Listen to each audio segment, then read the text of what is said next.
interesada en recuperar o mantener o difundir la cultura asturiana en general, más en concreto la música tradicional asturiana, y más en concreto todavía cabe la música de gaita, la que tiene que ver con la gaita y el tambor, y bueno, con las bandas de gaites, que aunque no sean una cosa tradicional. El máximo exponente de la asociación es la banda de gaites, que es la que da nombre a la asociación, y también como complemento tiene una escuela de música tradicional esta asociación, que sirve y que está ahí para que se formen los futuros miembros de la banda, porque no hay una banda que se forme con gente que se va sumando de distintos sitios, sino que desde siempre, desde los inicios, primero fue la escuela y después fue la banda. Nunca en ningún momento fue un grupo de gente que ya sabía tocar y se juntó para formar la banda, sino que lo primero que se formó fue la escuela, de alguna manera, y desde ahí empezó a formarse gente que formó la primera banda y después sucesivamente fueron reponiéndose la gente que por diferentes circunstancias lo iba dejando. Los orígenes de la banda de gaites Candás, por lo que yo sé, que he de oídes, que no lo viví, vienen de una vez que la banda de música de Candás fue a tocar a Villaviciosa. Calculo yo que debía ser en Semana Santa, la Semana Santa de Villaviciosa, que es una de las Semanas Santas más importantes de Asturias. Y por lo que yo sé, a través de José Ángel, de Evia, fue a tocar la banda de música de Candás allí, y a la vez, creo, y probablemente no sea exactamente así, que tocaba también un grupo de gaiteros o una banda de gaites de Villaviciosa, pero en una fase muy inicial. Y allí fue donde él entabló relación con Miguel Carrera, que era el presidente de la banda de música de Candás en aquella época, que todavía lo sigue siendo, y donde hablaron y donde empezaron a tener relación, y me imagino que comentaron la posibilidad de que empezaran a dar clases en Candás. Y calculo yo más o menos que esto dio en Semana Santa, y que en octubre fue cuando se empezaron a dar clases en Candás, cuando empezó Evi a dar clases en Candás en los camerinos del Teatro Prendes. Y ahí al poco yo personalmente ya empecé también a aprender a tocar la gaita. Las clases eran de alguna manera eran mucho más anárquicas de lo que lo son ahora, menos organizado todo. Íbamos todos, que en aquella época éramos casi todos paisanos, yo no me acuerdo de que hubiera ninguna mujer en ese principio. Íbamos todos a los camerinos del Teatro Prendes. Llegaba él con una maleta de cuero de estos antiguos, llena de gaites, y cada uno cogía una gaita. Un día llegabas pronto y tenías suerte de que cogías la gaita que ya sabías que era la mejor, otros días llegabas el último y tocabas la gaita más mala que había. Había una pequeña que se dedicaba a la gente que estaba empezando, a los más novatos. Y ahí había clase de gaita durante 2 horas, tanto martes como viernes. Estaba él solo, era la vez la clase de gaita y la de percusión. Era el que la daba toda, el que daba las 2 asignaturas, digamos, y estábamos repartidos por los diferentes camerinos, o alguno pues incluso en el escenario, para la parte de atrás donde están las taquillas. Teníamos como todo el teatro a nuestra disposición, y íbamos pasando por el camerino en el que estaba él, pues a tocar delante de él la canción que nos había mandado el día anterior, y si salía bien, pues poníate una canción nueva para el día siguiente.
de Xurde y estuve en la banda Gaites de Candás desde el 97 hasta el 2001 aproximadamente. Y bueno, y apuntéme, bueno, tenía todos los amigos ahí en la banda y aparte había un sentimiento asturianista y tal, y sentiste que formabas parte de él. En esos años pues viajamos bastante, dieronme clase Elia y Manolín.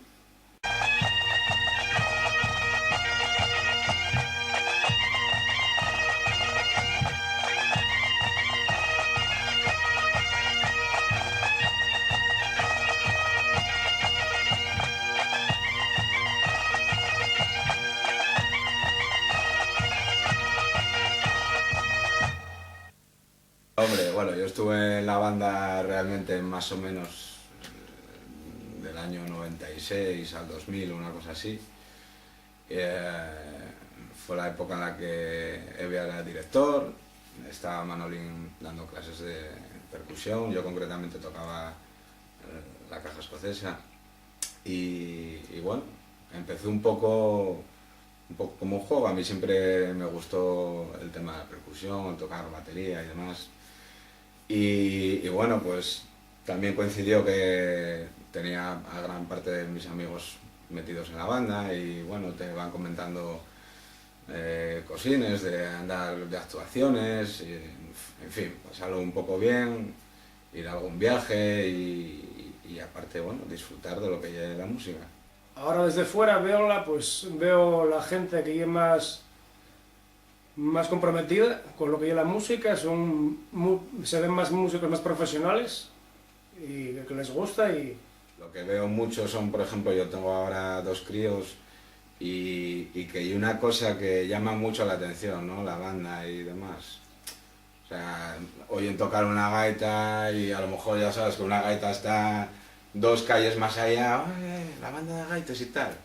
Y entonces siempre vas como a buscar lo que lleva la música y demás, y queden encantados viéndolo, no sé, sorpresa, ¿no? Soy José Manuel, gaitero en la banda Gaites de Candás desde el año 95 hasta el 2001 aproximadamente, más o menos, mes arriba, mes abajo. Y estaba pensando contar que yo entré en la banda de Gaites porque iba a cortar el pelo a la peluquería de César, de aquella, que todavía supongo que la seguirá teniendo, ¿no? No, ya no. Para que veáis que ya mucho tiempo que dejé la banda.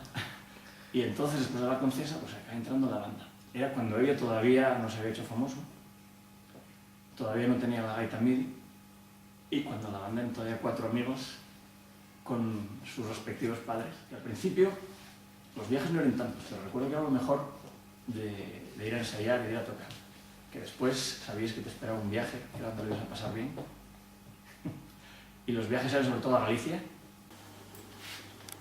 Había uno también fuera, que era, por ejemplo, a Lorient, a Bretaña, y había viajes a aquella.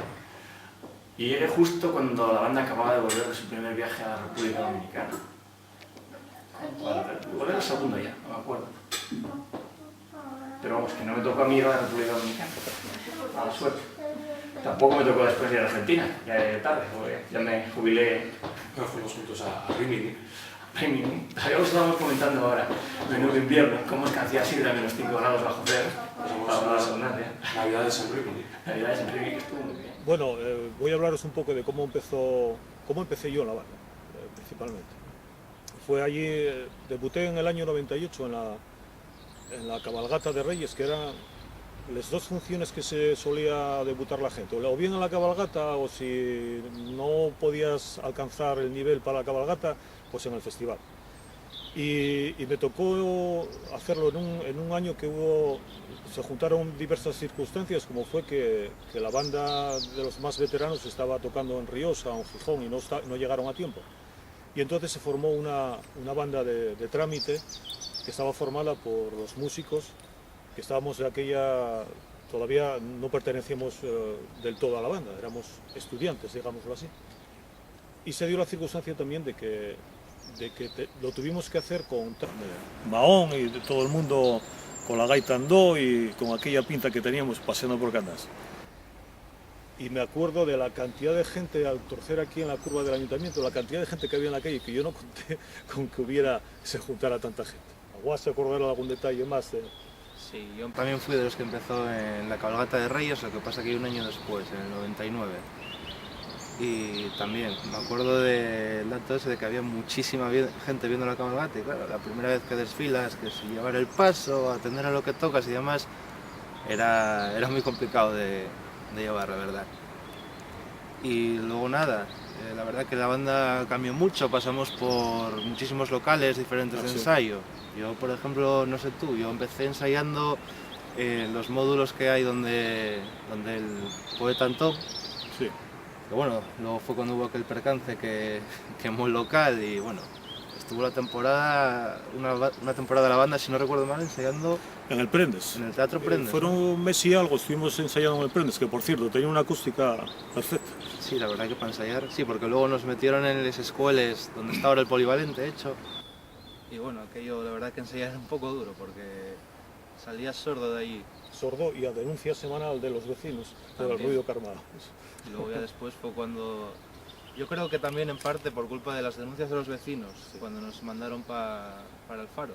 La verdad que bueno, ahí estamos muy bien, no molestamos a nadie, es un local muy bueno para nosotros. Sí, al principio había un poco de preocupación por culpa al escoger el Faro, por culpa de que estaba un poco alejado del centro de la ciudad. Y bueno, había comentarios de que quizá estaba mal iluminado, el invierno estaba muy oscuro en los horarios que teníamos para los ensayos, pero bueno, hablamos con el ayuntamiento y reparó el alumbrado, la vigilancia dijeron que iban a aumentar y estamos muy contentos desde que estamos ahí en el Faro. Creo que apunté a la banda, acuérdame que iba a gimnasia rítmica y que no se me daba nada bien, pero que nada bien, o sea, yo tenía que abrir ahí y hacer el espagat y el pinopote y esas cosas y yo sufría. Y en aquella época que debía tener yo, pues no sé, debía tener unos 14 años o así, estaba ahí en gimnasia rítmica pues, con Anina, con Seila y con otra serie de gente que bueno, que empezamos ahí un poco a mirar, oye, está la banda de gaites de Candás y tal, ¿por qué no nos apunta? Coincidía que estaba Nina también, que bueno, el padre tocaba en la asociación y ya llevaba un tiempo y también debía decir algo en casa para que se apuntase. También cuadraba que mi padre y mis tíos habían estado en la banda de gaites y también me decían un poquitín, Raquelina, apúntate a la banda, tal cual. Y yo, entre que no me gustaba mucho lo de la gimnasia rítmica, porque el deporte nunca fue lo mío, y que estaba esa posibilidad de apuntarse a la banda y que se iban a apuntar amigos y tal, pues bueno, al final acabamos apuntándonos y luego fui conociendo a otros chavales más o menos de la mi edad, un poco más mayores, como Aida, la otra Aida, sí, luego entraste tú, que no te conocía de nada y al final, jolín, ahora, bueno, tanto como muñecano no sé, pero que tenemos muy buena relación, vas haciendo tu grupín. ¿Tú por qué te apuntaste? A ver. No, yo, a diferencia de... No era porque se apuntó nadie, yo simplemente me apunté sola, porque cada vez que bajaba de casa escuchaba ahí los gaites cuando se ensayaba en el local antiguo, que estaba, la verdad es que estaba mejor por eso, porque escuchabas, la gente que estaba por Candás lo escuchaba y también llamaba la atención. Entonces a mí me llamaba la atención, después veía ahí la banda tocar por ahí y decía yo, eso que tocan ahí, me gusta a mí esa caja, no sé qué, me apuntaba a ver qué tal, y me apuntéme por eso y no, hasta ahora, 10 años ya. Y yo como más. sí. Ya no somos la nueva generación. No, ya somos los veteranos. Pero bueno. Ya somos un poco viejufres. No, a ver. Bueno, 10 años más. estaremos lo que aguantemos hasta que podamos, en el momento pasámoslo bien. Claro. Sí, sí, sí. Cuando nos cansemos o encontremos un trabajo fuera o algo así, dejaremoslo. Pero de momento... Ah, bien. Los comienzos de la banda de Gaites Candás fueron en el año 2008, a donde fui de abanderado a la Bretaña francesa, donde estuvimos unos 10 días. Y bueno, una convivencia muy buena y a raíz de ahí empecé a ensayar con mis compañeros del mismo viaje y empecé a tocar con ellos en actuaciones de procesiones y fiestas locales de Asturias. Y después empecé a ir a viajes también, a seguir tocando hasta este año 2009. Ahora que estamos haciendo memoria me estoy acordando de de todas las etapas que había antes para entrar en la banda. De aspirantes en do, que teníamos que tocar 10 canciones, no me acuerdo. A ti te tocaría. Yo tuve que pasar un examen cuando ya tenía un nivel suficiente con la flauta, con la flautina. Luego había menos gaites que aspirantes, entonces hacían una prueba, un examen, que jolín, a mí tocóme de jurado, estaba Evia, estaba Swan y estaba Velo, y no sé si estaba también Santi Calella. Sí, porque yo empecé con Santi. Tenías que tocar allí 2 piezas de nuevo para aspirar a una gaita, que vamos, te temblaban los dedos que...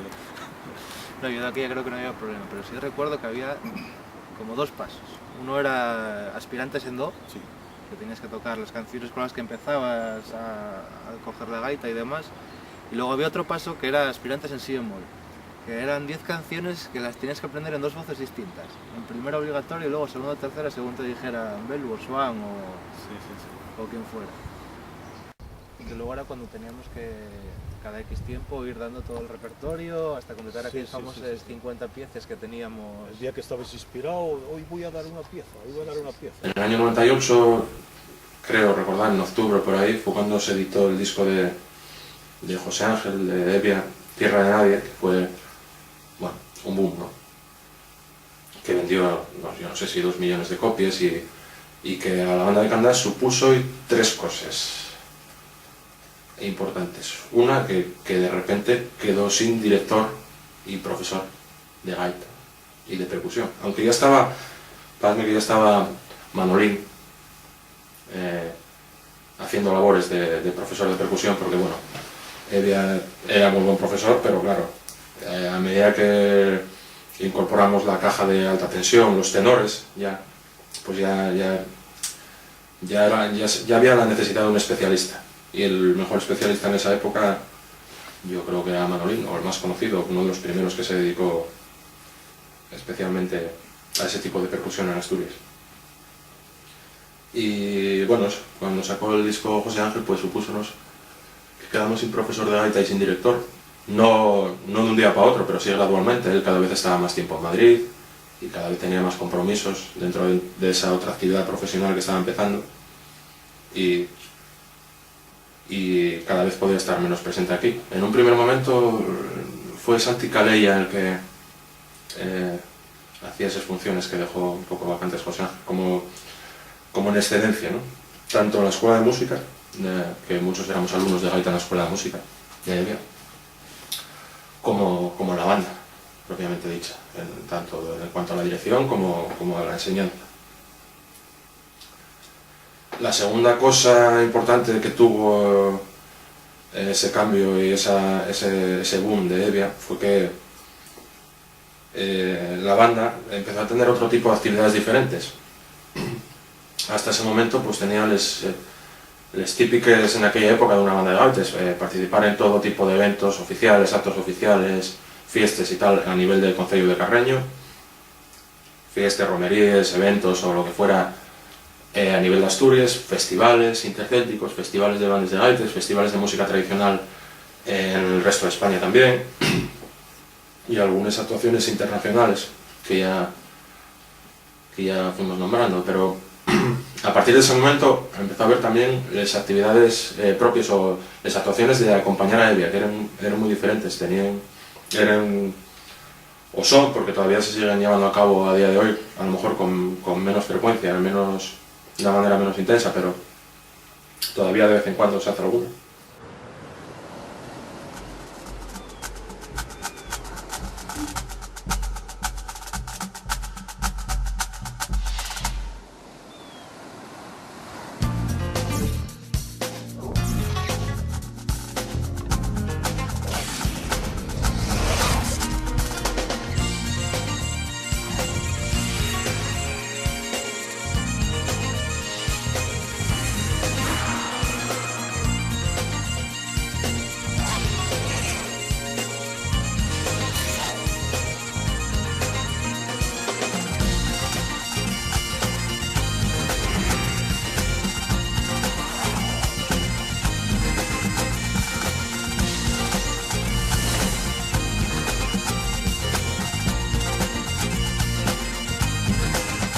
tercera cosa importante para la banda de Candás, o por lo menos yo pienso así, o diferente a raíz de ese boom del disco de Evia, fue que la gente primero que vino muchísima gente de repente a apuntarse a la banda de Candás, a aprender a tocar la gaita. Y yo creo que soy una cosa general a todas las bandas de Asturias, que todo he comentado con otros profesores y otros directores de bandas, que si hubiera una estadística y se llevara una contabilidad de la gente que se apunta a aprender a tocar la gaita, a formar parte de una banda de gaites, año por año, seguramente el 98 y 99 serían un pico, y es una cosa lógica, ¿no?